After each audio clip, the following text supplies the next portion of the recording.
Yes, yes. What is up, everybody? Your boy E-Man from the Average Joe Sports Star Network coming at you with another edition off the cuff, baby. Coming out live, giving you another episode, another edition. Trying to lay off of the unscripted right now because pretty much this time of year, I just like to come up.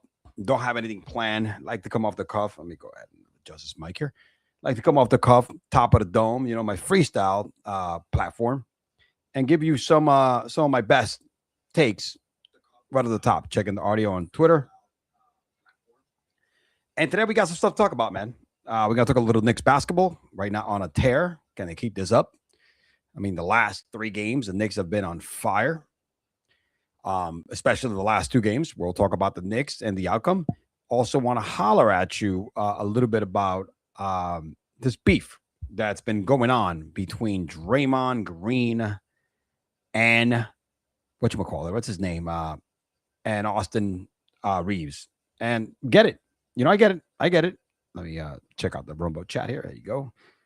And I get it. Draymond started all with Draymond doing what Draymond does best, right? Which is talking on his podcast. And here, I'm going to see if I could play this clip. Let me go ahead and cue this up, guys. Hold on a second.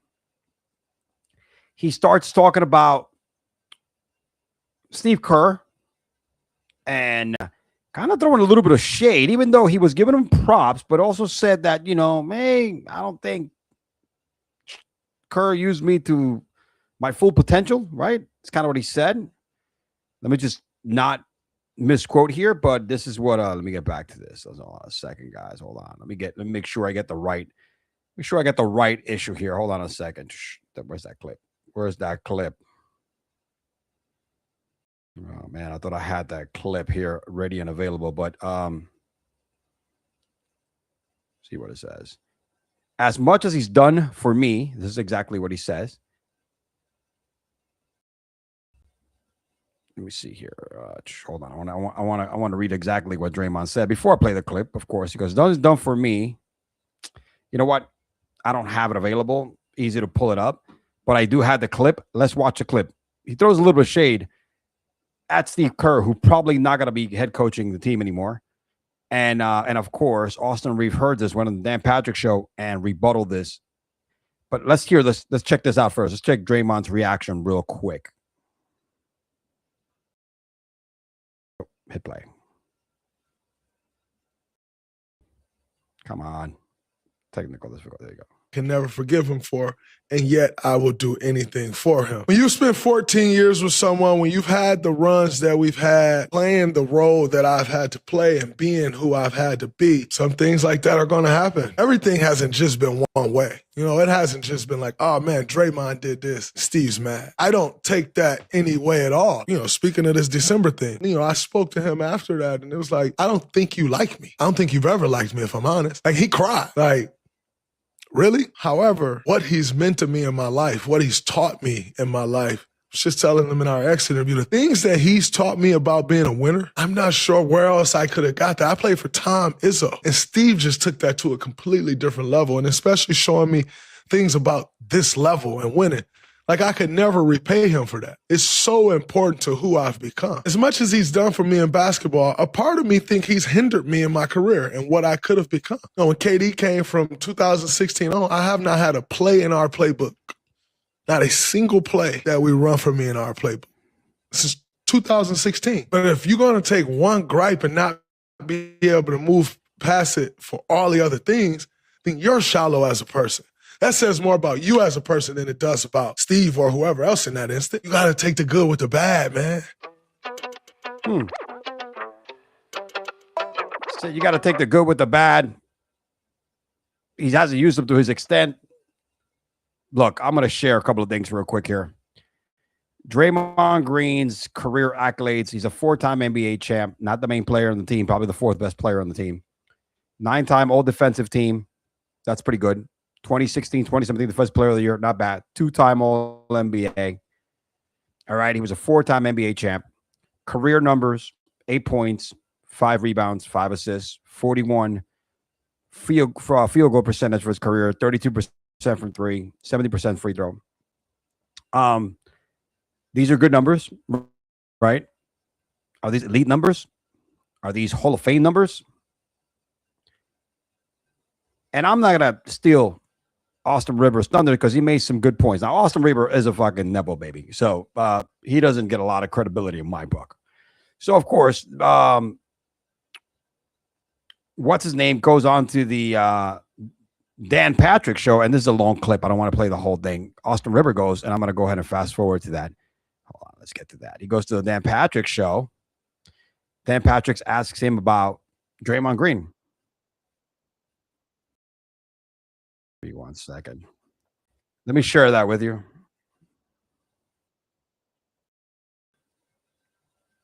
He played him the clip. Hold on. I need to share my screen. It's tough to do everything at once when you don't have somebody else talking with you. You know what I mean? Let's take a look at this. Boom. Let's share this bad boy.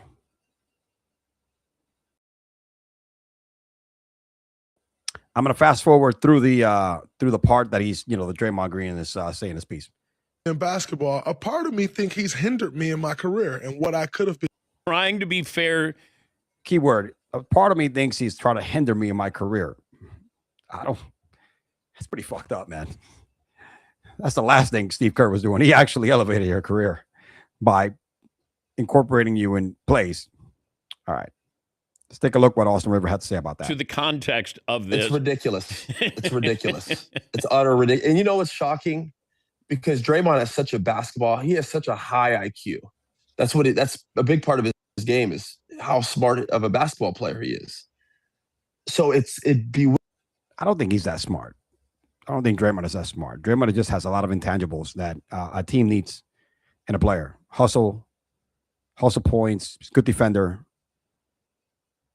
I don't think he's smarter than Clay, Steph, or even Andre Iguodala. Not even Andre Iguodala. So bewilders me that he even thinks like this because it's like Draymond, them taking a chance on you and them playing you and Steve putting you at the forefront of that offense, making you be the point forward and kind of the, letting you allow you to have that voice and the freedom to have your, whether it's a spasms or when he loses it or to be the emotional leader of that team. Steve let. That's pretty wild. That's a good point. The spasm, like he's gonna, let you lose it or whatever the case may be. Sorry, let's keep listening to this. Him be who he was. So to hear he was hindered, especially Draymond's never been an offensive score juggernaut. He's left open 80% of the game. No one guards him. And because he's such a high IQ player, he's been able to take that and be a free screener for Steph, Clay. He's been this enforcer. He does all these things defensively to dominate. I don't know what way he was hindered and why they would ever draw up plays for you to score. You were never a scorer. In fact, the teams would have loved it. If you were shooting, it'd be much better than Steph not, or Clay or Kevin not. It's just ludicrous. I don't even know where he got this from. If Draymond was on another team in the NBA, I don't know what his career would have looked like. He wouldn't be a Hall of Famer. No. And that's not a slight to Draymond because he is in the Hall of Fame. So it's like, take the fact that the guy that helped you get there is the guy you're saying hindered you. I don't understand I don't get it. Dre, and I love Dre. I love his competitive. I love everything about Dre. We got drafted in the same class. He's too smart of a basketball player to genuinely think this. There's no way. He's just too good and too smart of a basketball player. All I know is Robert Horry was with us a couple of weeks ago. He said that he never had a play run for him. Now, that's one of the great clutch shooters in NBA history. And he said when he was with the Rockets, they never ran a play for him. He would have a legitimate gripe over Draymond. Because he's offensively more forward. Draymond was a facilitator and a guy that just affects the game in ways, half of which don't even show up on the stat sheet. Robert Horry was the guy who affects the game by putting the ball in the basket. Yeah, go ahead. I'm going to go ahead and share Draymond's response. Like I mentioned earlier, Draymond is a hustle guy, facilitator, intangible kind of guy. He's not like a main option. He's not a guy you run the offense through. Whether that point forward stuff, it's not like he was really running the point either. You know what I mean? It was just being put in great positions. And of course, he is right. Draymond was left open a lot and hit 32% from beyond the arc. Here is Draymond's response Here's Draymond's response to let me make sure that I got this going on. Here, Draymond's response to Austin Rivers after he appeared in the Dan Patrick show and gave him his thing. Here you go. I don't like to get in these back and forths because, quite honestly, guys that you usually get into the back and forths with, they become back and forths because it's like one of them like severely tips something this way and the other is just like kind of so far down that it kind of pulls you back a little bit. And so, speaking of Austin Rivers, I saw he said he's bewildered and it's ridiculous or what I said. And I just find it interesting that a guy who was the 10th pick in my draft, I was 35, who's on his second act, still on act 1. He goes, Draymond, never been a scorer. Austin, you and I averaged the same amount of points in high school. And I say high school because that's when you were at your best. And then in college, he was still good. He was very featured at Duke because NBA careers, should he really talk about my NBA career? I'm still with my first team. He was gone from his first team in 2 years. The guy received the biggest bailout in U.S. history prior to President Trump bailing out the airlines when his dad gave him $42 million. And I tip my hat to Doc. I pray that I can give DJ $200 million or give Deuce $250 million. I pray that I can do that one day. I love how people just go take the 15 seconds that they want to take and make it a headline. But I really enjoyed watching Austin Rivers be bewildered. Well, we all knew that was going to happen. We knew he was going to go ahead and come back at him. There's no way. Of course he did. And of course today, Austin Rivers on his own platform fired back, and he did not hold back, boys and girls. He did not hold back. Let's go. Here's Austin Rivers firing back today to Draymond's response. Draymond, you are the luckiest basketball player I think I've ever seen, especially in modern day history. Let's talk about that. You were drafted to a franchise with a Hall of Fame front office, Bob Myers, Hall of Fame coach, Steve Kerr, the greatest shooter of all time, and perhaps the top 5 player of all time, Steph Curry, Hall of Famer. One of the greatest shooters, top 5 shooter of all time, another Hall of Famer, Klay Thompson. The Swiss Army knife himself, the guy who could do a little bit of everything on the floor, Andre Iguodala, another Hall of Famer. I know, keep up. It's a lot of talent. Not to mention one of the most lethal scorers of all time and arguably a top 10 player of all time, Kevin Durant, the same guy you chased off because of this, your mouth. You talk too much.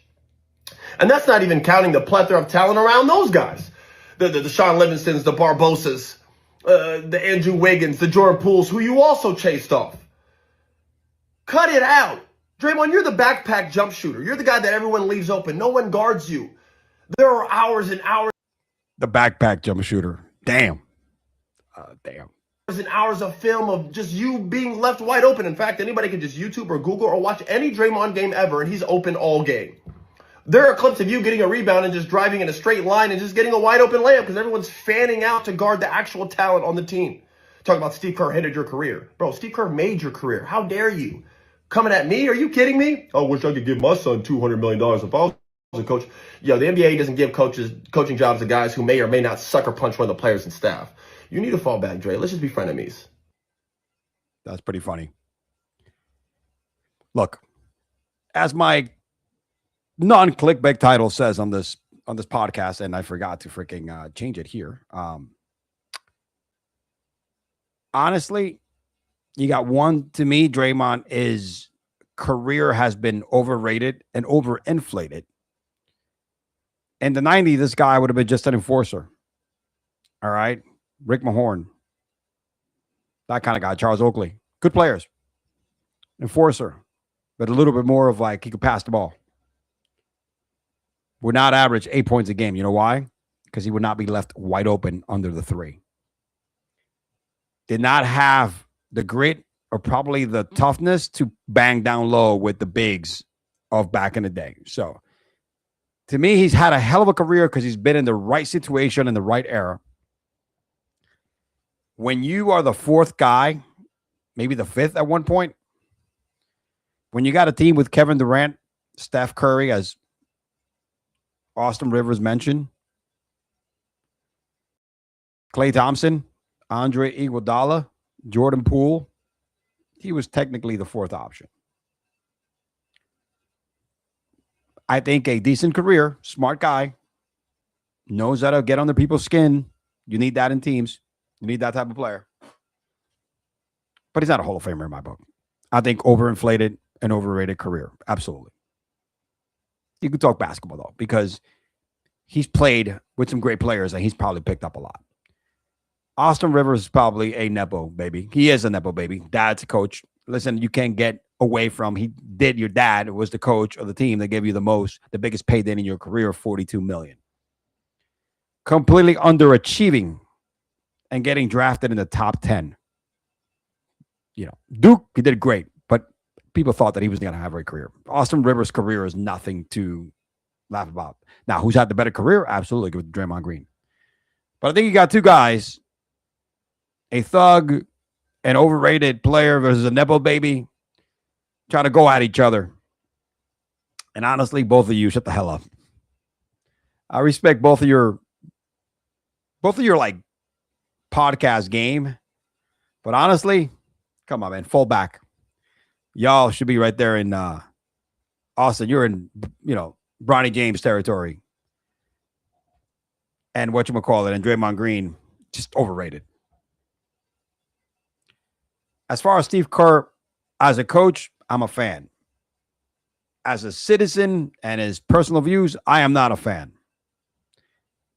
However, let's keep it real. If Draymond Green would have gotten drafted by the 76ers, technically by any other team, that could include the Miami Heat, who are one of the most fundamental franchises, Draymond Green will not still be in the league. He would have not lasted this long. Would have never gotten the big paydays. Draymond Green would have not been a multi-time All-Star. Maybe all defensive team, depending. Not defensive player of the year. Again, Steve Kerr is really one of the best coaches in the game. And because of the team makeup, having all those shooters and offensive players around you, Draymond having the ability to kind of be able to pass the ball and run the floor a little bit, then guess what? He was able to get himself a career. Austin Rivers is right. If he's drafted by a different team, this career is not happening. He should not. The words that Kerr hinder his career should be the last thing coming out of his mouth. I don't care in what context or what narrative of how small of a piece of clip that was. That should never come out of Draymond Green's mouth, because everything he has, he owes to Steve Kerr. It is what it is. Enough of these two bozos. All right. Let's talk a little playoff basketball, baby. Let's go. Let's talk some playoff basketball up in the building. Let me go ahead and get this out of here. My Knicks are in the house. Knicks destroyed. Back-to-back big wins. All right, we closed we blew out the Hawks in the last game. We won the last 3 games after being down 2-1. All the haters were talking mass shit. Guess what? We came back at them. But right now, last night, Brunson had 35 points, 27 in the first half. The Knicks shot the lights out. And I think they're pretty much going to handily beat the Sixers. I'm going to tell you why. They're banged up from the Celtics series. Embiid is not going to last. And that's it. Paul George had a nice little run. But I think the Knicks should win in 6. I don't think it's going to be an easy series. Let's not do what we did against the Hawks and start calling out the next team. Because the Knicks are not going to shoot like they shot the last 2 games. They emptied the clip the last 2 freaking games. There's no doubt about it. All right. The way that they shot the ball, all right, in game 6 against the Hawks, and then last night in game 1, back-to-back games like that just doesn't happen. It just does not happen like that. Here, let's go look at the numbers. Let's go to the box score. We go to the box score. 116-94, but the game was over like in the second quarter. Let's go back to the Knicks. Let's go to the Knicks. Let's go to the Knicks tagline here, baby. Let's go. Let me see. Oops, no, I'm in the wrong. I'm sorry. I'm in the wrong freaking game here. Knicks. We are Monday, May 4th. All right, come on, man. I was in the wrong spot. 137-98, by the way. That was the final score. It was over before it began. It was over by the first quarter. But right now, look at these stats. The Knicks shot 51%. They hit 19 threes. 63% overall. 71 from the free throw. Insane. Everybody was getting buckets. Jalen 35. OG 18. Carl was 17. Makai, that bum, was 17. All the starters were out before the end of the third quarter. I think the Knicks are gonna pile drive 6 games. They're gonna win in 6 and beat the 76ers. There's gonna be some close games, but I think there's gonna be some. The whole key is how it's Embiid. Embiid is the guy. Maxey is nice, but if Embiid is not cooking, then Maxey cannot just take the whole load. And it's all going to depend. And Embiid's banged up. What he did in that first series, I think that's it. He left it all on the floor. He couldn't get on the next game on game 1 because he's banged up. So, and the Knicks are they're gonna feed him, that sassy little mofo and Karl Anthony Towns. And of course, a big dose of Big Mitch. Big Mitch is gonna slam him down. And if you take out Embiid, who's the head of the snake, that's it. That's all you need. And there's a high probability that Embiid is not going to finish this series. Knicks in 6. All right? Knicks in 6. That's it. It's very simple, guys. Let's see what happens in the other one. Now, tonight we got the Cavaliers right now. I think they're down by a few points against the Pistons. I don't know let me see what the score is right now. Let's see what we got. NBA. Let's go to scores. Right now, the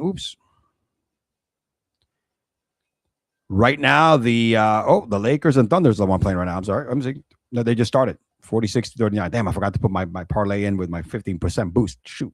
Anyway, the Pistons are beating with 4 minutes left. The Cavaliers 97-93. The Pistons should be able to win this series. And I think the Pistons are going to the Cavaliers they never get past the second round. In 6, easy. All right. And Lakers against the Thunder. Lakers are losing 46-39. I think it all depends. And if Luka is able to make a return and what kind of caliber of health and level of gameplay Luka is in. That's going to be the difference in this game. LeBron James, as great as he was in that series, and I'm going to say it, look, I give him props. At 41 years old, he did something that most 41s and 42 haven't done. Elevate a series. You know what I'm saying? Without the main player. But let's put the anointment oil away, guys, because if Luka wasn't in that team in the regular season, LeBron doesn't make the playoffs. So let's call the spade a spade, man. So, but yeah, I think OKC should win 5. If Luka's not in the lineup, they win 5 games. If Luka's in the lineup, then I think OKC should be able to still pull it off, but it's going to be a much tighter series. Pistons should knock out Cleveland in 6. They haven't been playing great. They struggled against the Orlando Magic, but the Orlando Magic got healthy at the right time, so they fired their coach, by the way. So it's all good, baby. All right, let's jump back. Let's jump back here to more stuff. Let's see what we got here. Let's get out of this joint. Let's see here. Let's talk a little bit of football. We had some head-breaking news today. You know what I'm saying? We got our boy. We just replaced Sexy Dexy. Good riddance, Sexy Dexy. You know what I'm saying? We got veteran. All right, we got veteran from the one of the GOATs here. DJ Ryder, that's his name, I believe. Let me see. Hold on a second. We got DJ Reader replacing Dexter Lawerence. I think we got a nice bang for our buck here. 2 years, $12.5 million.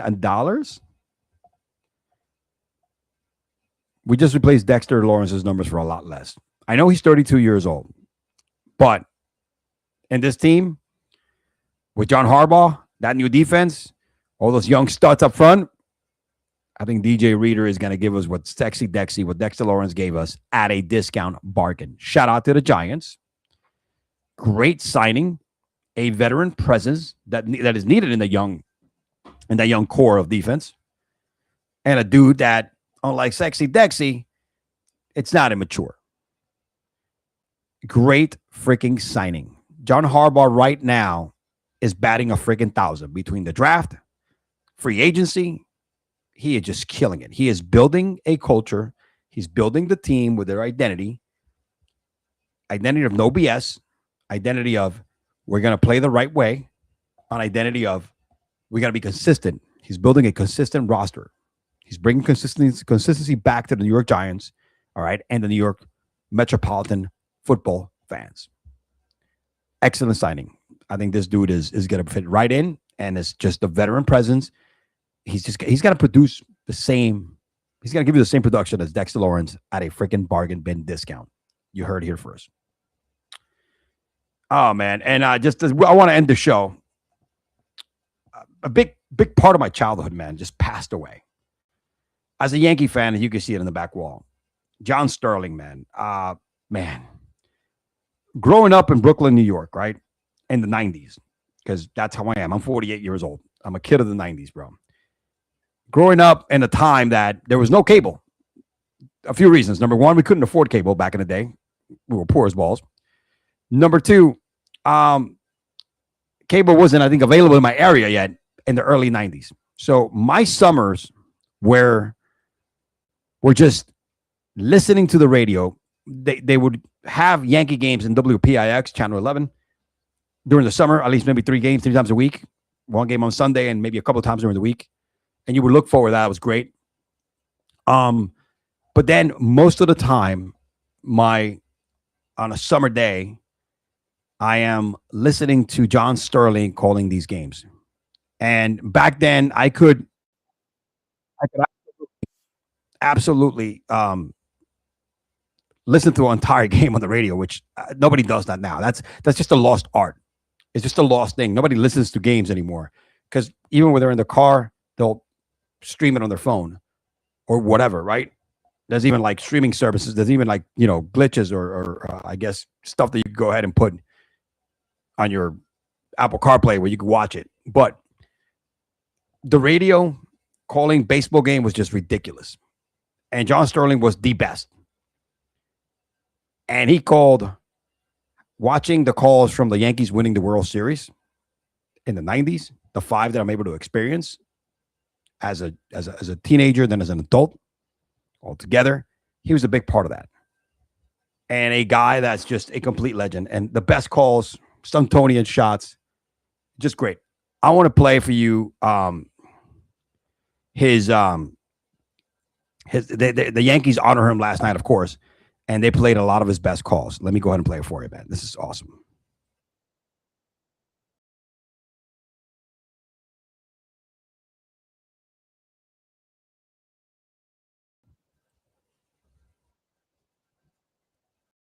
Years and 5,651 games, including the last 5 World Championships. At this time, we ask you to direct your attention to the video board in center field as we remember John Sterling. Here we go, baby. This is going down memory lane. Shout out to the GOAT, John Sterling.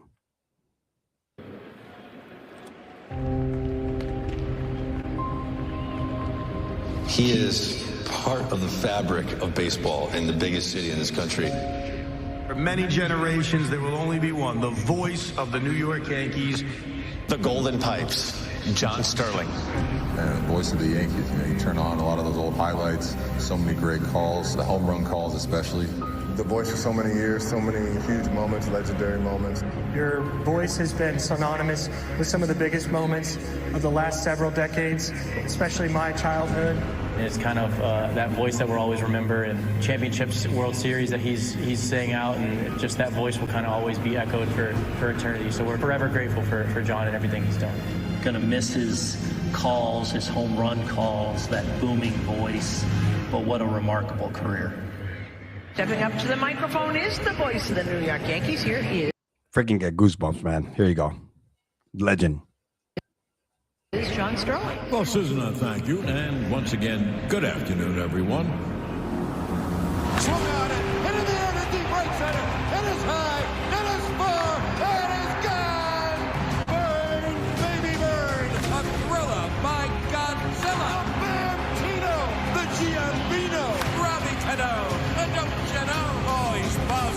Absolutely swishalicious. Hell, Capitan. Let the Cardi party begin. It's an A-bomb from A-Rod. The most happy fella. Talkman. The sock man. Swung on. There it goes. Deep left. It is high. It is far. It is gone. Number 62. Guy Green. He's done it. That's 602 career saves. Swung on. He's going to get it. He makes the catch. A perfect game. 27 up. 27 down. Baseball immortality. Base hit. Right field. Richardson scores on a base hit by Derek Jeter. Is that unbelievable? Or is that unbelievable? So Derek Jeter, in his final game, you can't make this stuff up. That's baseball, Susan. Swung on and Luke to shallow center field. It is a base hit. Posada goes to second in one of the greatest comebacks you'll ever see. Didi Gregorius makes Yankee fans euphorious. The Grandy Man can. No, the Grandy Man can. Solante. Whoa, whoa. The sun will come out. Tanaka. That ball is going to be gone. A grand slam to win the game. Giancarlo. Non si posto Barlow. You're on the mark, Teixeira. And Teixeira and Damon go back to back. Inability to Billy. Swung on and hit in the air. The deep left. That ball is high. It is far. It is good. I don't believe it. The most unbelievable feat in World Series history. Swung on and popped up again. Off third. Hayes has room. Hayes makes the catch. Ball game over. World Series over. Yankees win. The Yankees win.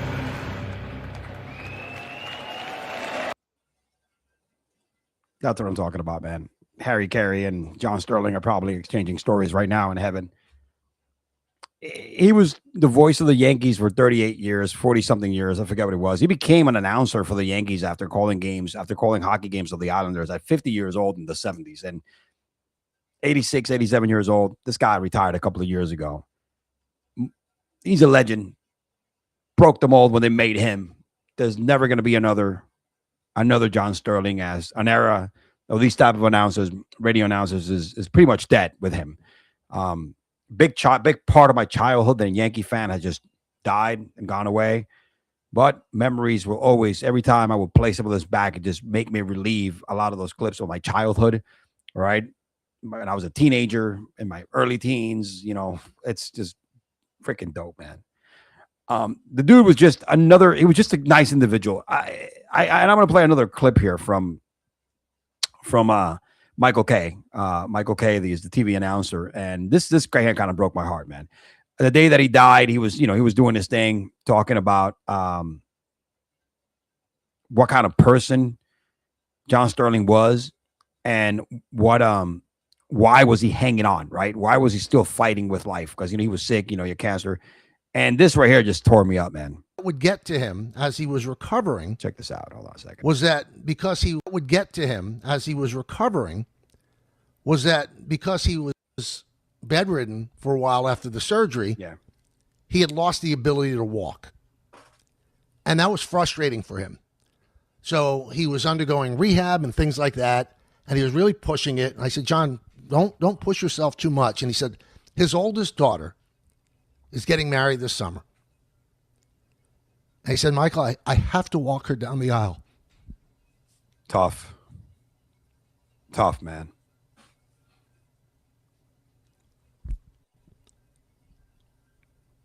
As a father of a daughter, I can relate if I was ever in that position.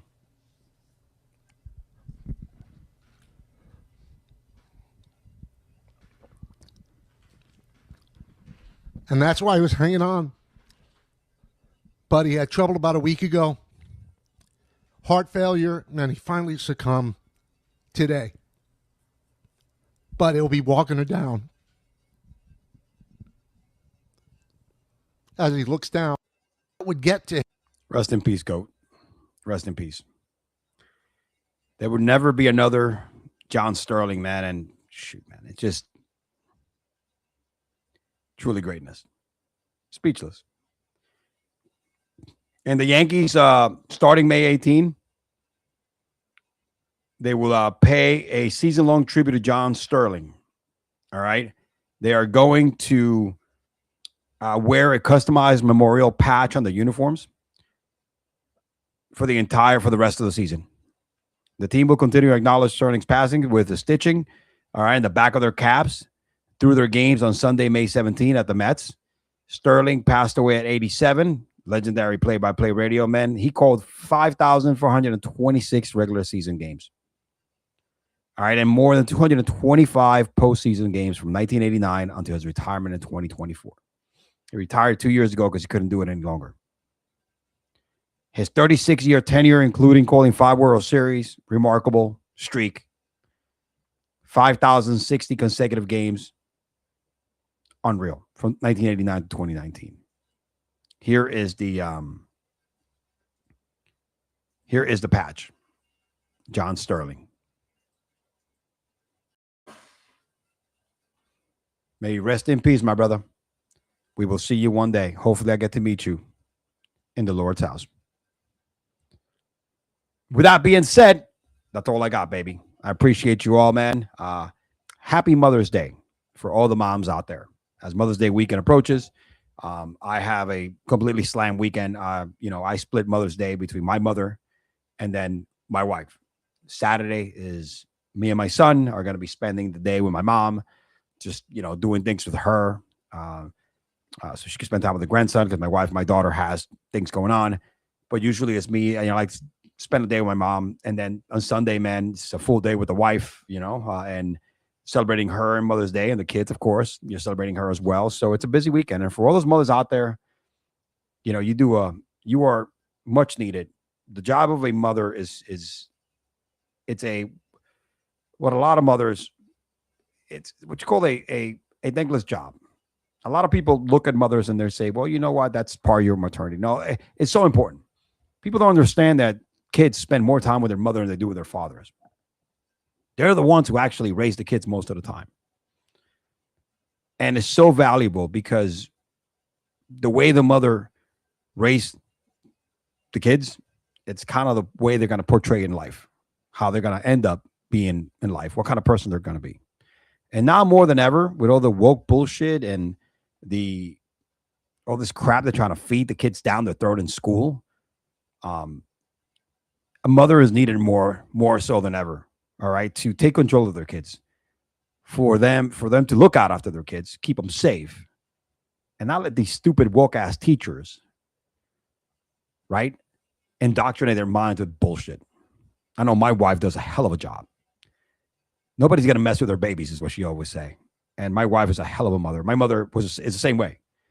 She would probably kill somebody for me and my brother, and my wife would do the same. So to all you mothers out there, happy Mother's Day. Keep doing the job that a lot of people think nowadays is minimal. It's not. It's probably being a mother is the most important freaking job in this world, because you're raising the next generation, the next generation's leaders and productive members of society. And to all the mothers, all the single mothers who are doing both, they're pulling in the weight as mom and dad. Shout out to you even more, because you're doing the job of two, because you care. All right. So being a parent ain't easy, but it's an important job. Happy Mother's Day, everybody. To all y'all ladies, to all y'all queens, your boy E-Man from the Average Joe Sports Network signing out. We'll see you next time. Peace.